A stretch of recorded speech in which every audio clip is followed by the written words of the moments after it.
Hai, welcome to my channel. Jangan lupa like, share, komen, dan subscribe.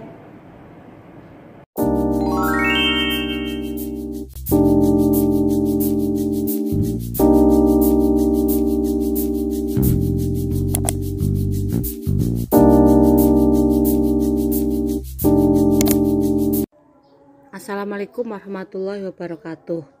Alhamdulillah kita sudah masuk pada materi ke-11 mata kuliah ekonomi internasional dengan tema pasar valuta asing jangka pendek dan jangka panjang. Jadi ini kita akan membahas pasar uang, tapi pasar uangnya macam-macam ya, ada yang dalam negeri dan luar negeri, tidak hanya yang luar negeri atau tidak hanya untuk perdagangan internasional. Kita juga akan membahas bagaimana pasar uangnya itu jangka panjang maupun jangka pendek ya, terdekat atau jangka panjang atau lama itu ya. Kemudian kita akan membahas juga beberapa instrumennya, instrumen-instrumen yang ada di pasar uang. Lalu kita akan membahas juga keseimbangan pasar uang dan pasar barang, ada pengaruh kebijakan fiskal dan moneternya, bagaimana perubahan pasar uang dan pasar barang, dan bagaimana perubahan keseimbangannya juga.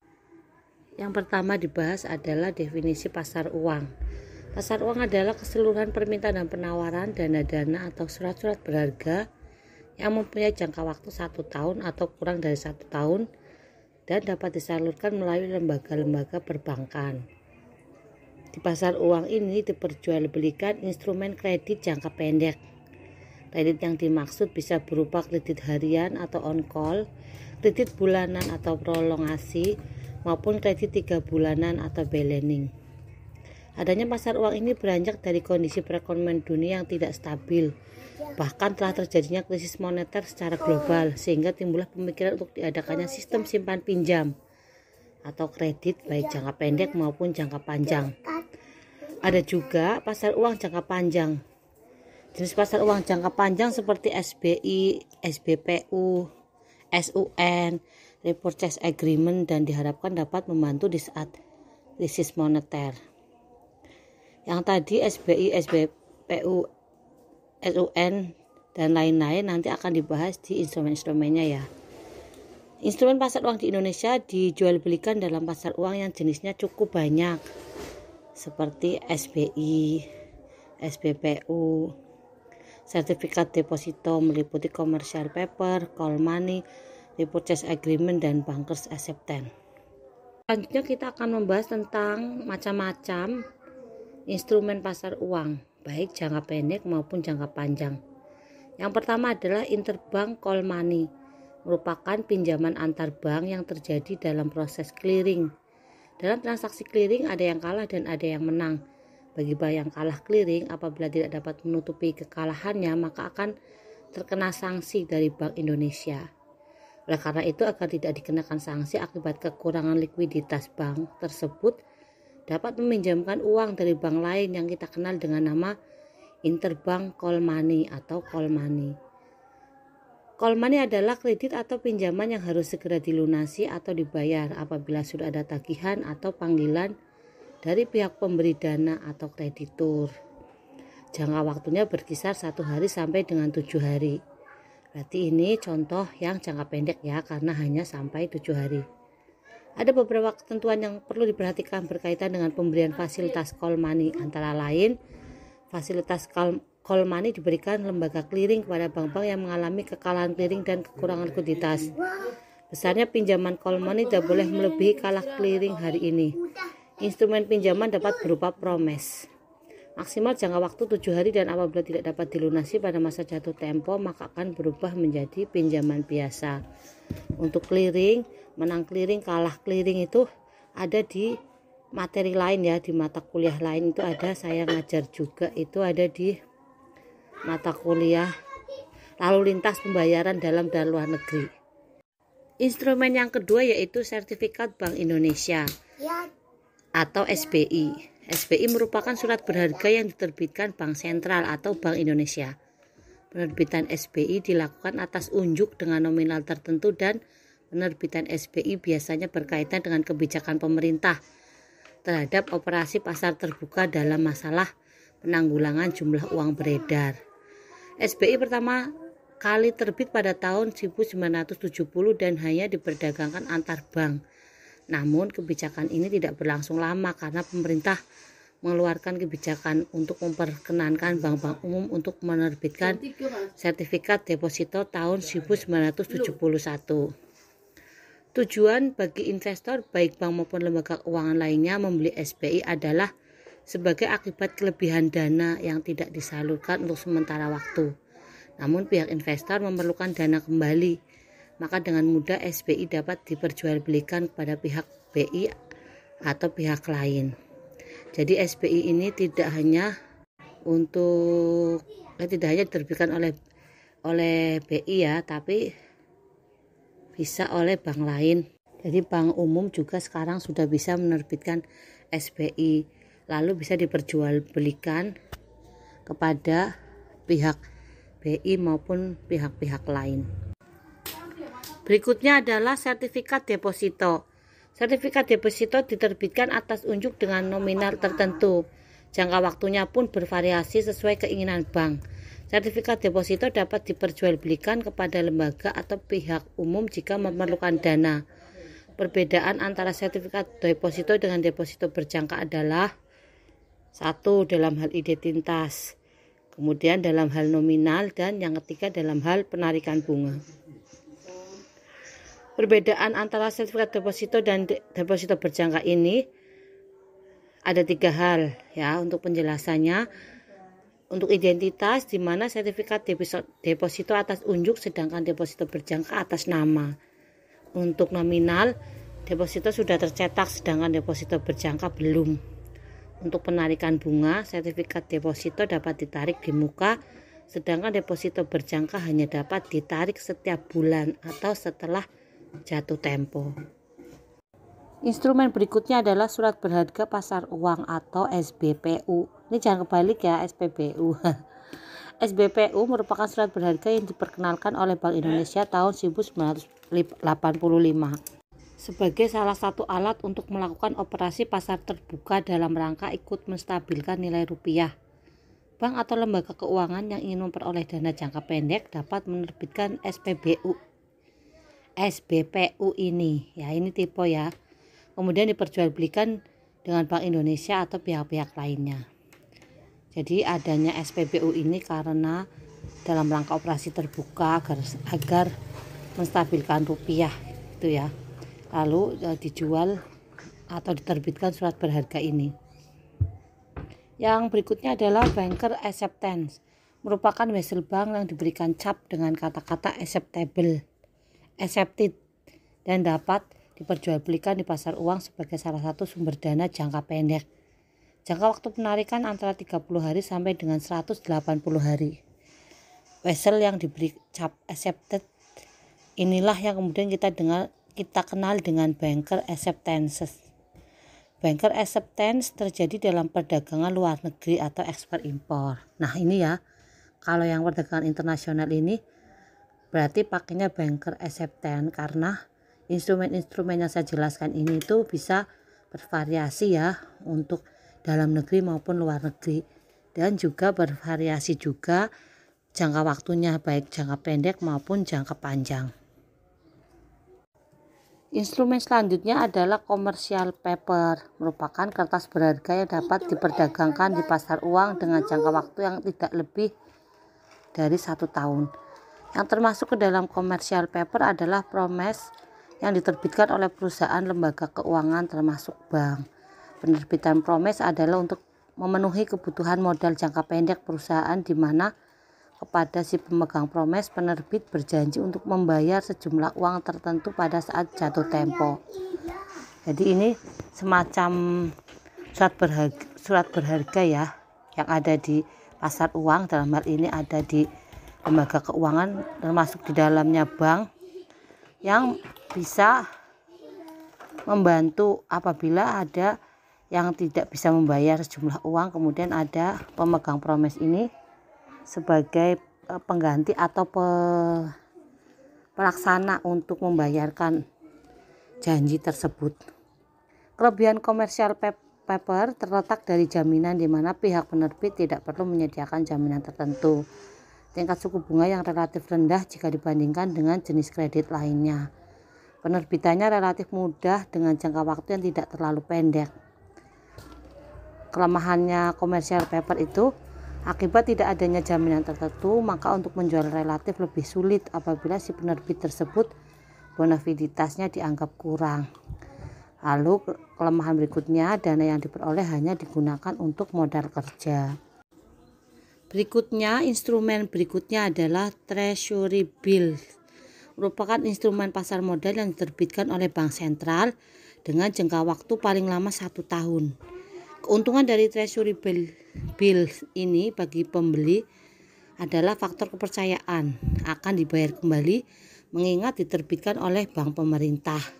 Di samping jenis surat berharga ini mudah diperjualbelikan, treasury bill diterbitkan di luar negeri, sedangkan di Indonesia dapat disamakan dengan sertifikat Bank Indonesia yang diterbitkan oleh Bank Indonesia. Instrumen yang terakhir yang saya jelaskan di materi ini adalah repurchase agreement, merupakan bentuk surat berharga yang juga dapat diperjualbelikan dengan suatu perjanjian tertulis bahwa si penjual akan membeli kembali surat-surat berharga tersebut. Tapi nanti setelah mahasiswa baca-baca lagi ya, atau belajar kemudian menemukan instrumen-instrumen lainnya, boleh ya. 8 instrumen yang saya sebutkan ini tidak serta-merta yang paling benar atau hanya ini, bisa jadi ada lagi instrumen-instrumen lainnya. Materi berikutnya adalah tentang keseimbangan pasar uang dengan pasar barang. Nah, untuk materi ini saya sekilas saja ya, karena ini materinya sangat luas.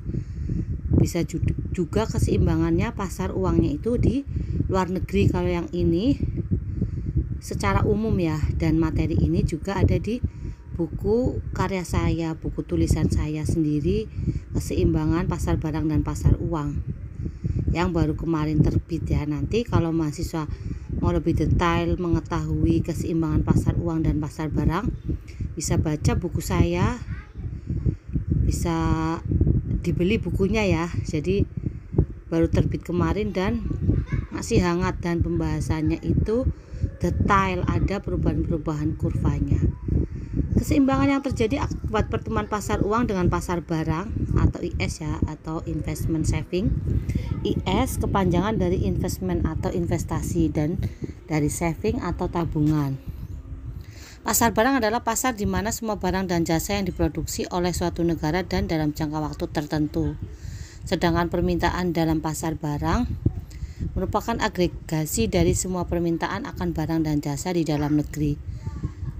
Sementara yang jadi penawarannya adalah semua barang dan jasa yang diproduksi dalam negeri.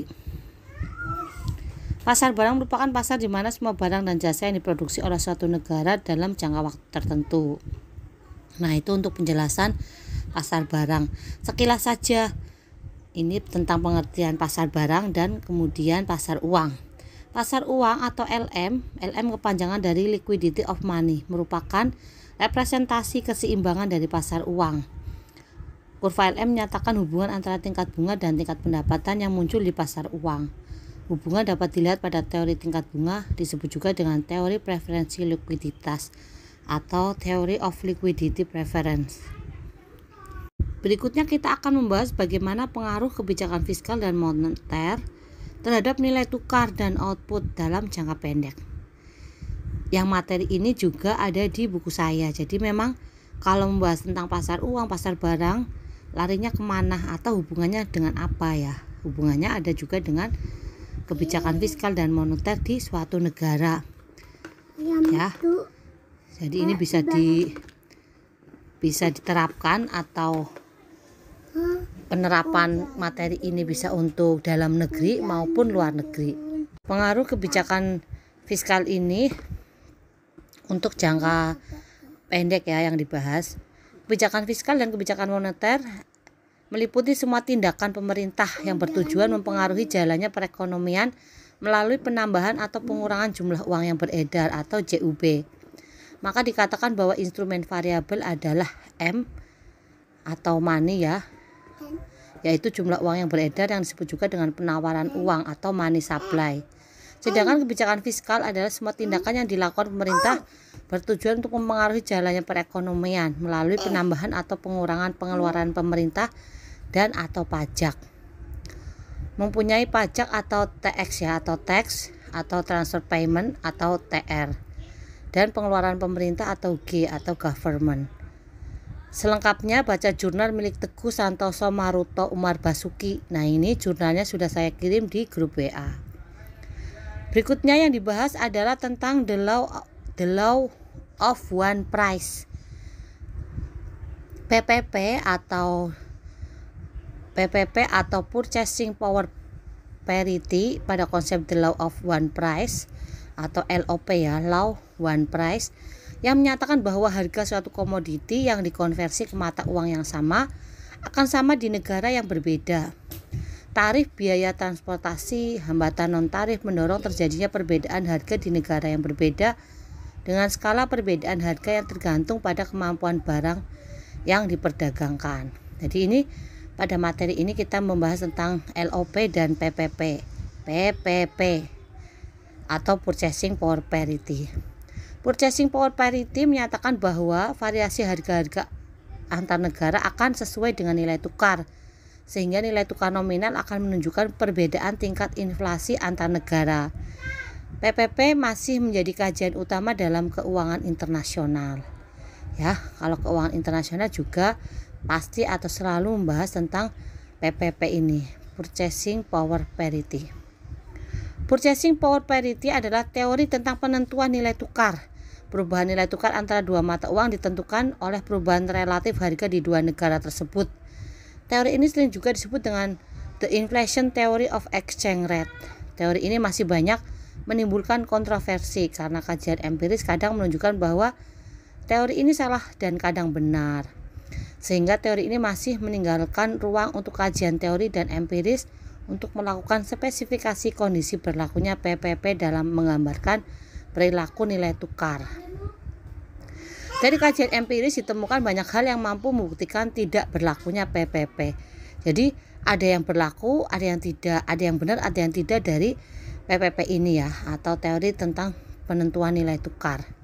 Untuk materi the law one price dan Purchasing Power Parity selengkapnya ada di PDF jurnal oleh Sriani Kusumastuti, juga jurnal oleh Angelina Ikara Hutami.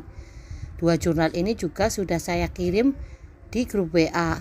Diharapkan mahasiswa membaca-baca dulu sebelum materi ini atau setelah materi ini juga tidak apa, tapi harus saling menguatkan atau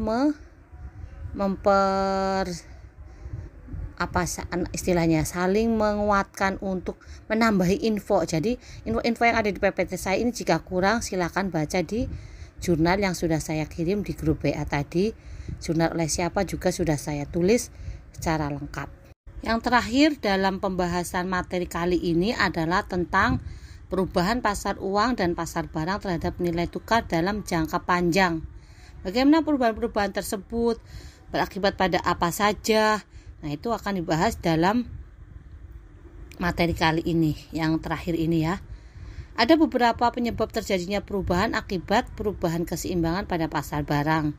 Penyebabnya antara lain investasi perusahaan, pengeluaran pemerintah, pajak, dan penawaran uang. Merupakan sebab utama terjadinya perubahan keseimbangan perekonomian tiga sektor. Perekonomian tiga sektor adalah perekonomian yang meliputi kegiatan dalam sektor perusahaan, rumah tangga, dan pemerintah, permodalan perusahaan, dan anggaran pemerintah. Itu ya yang perubahan-perubahan akibat perubahan keseimbangan pada pasar barang. Yang kedua, perubahan keseimbangan akibat perubahan pasar uang. Bagaimana?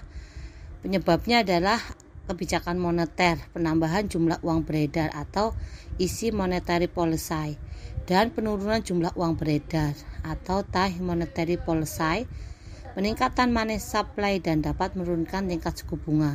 Jadi memang perubahannya itu ada banyak, ada pada keseimbangan, ada pada pasar uang, pasar barang, dan yang terakhir perubahan keseimbangan antara keduanya ya, yaitu antara pasar barang dan pasar uang.